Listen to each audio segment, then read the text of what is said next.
Alright, so now I'm gonna just start adding cards.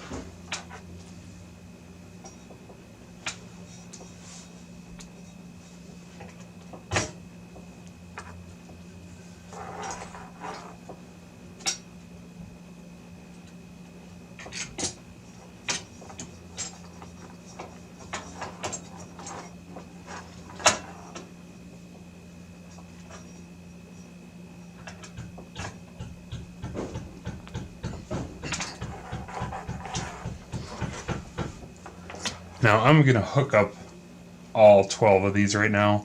If I have any problems, I'll probably disconnect 6 of them and then work with the 6, make sure those run well, work with the other 6, make sure they run well, and then go from there.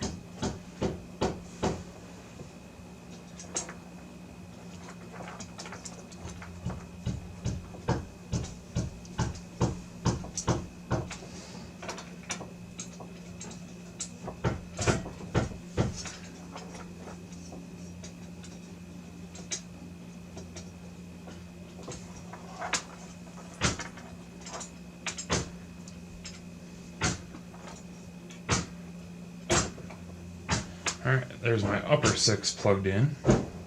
Now since you saw me do the top row, I'm just going to do the same thing with the bottom row and get all the wires in, and we'll come back from there.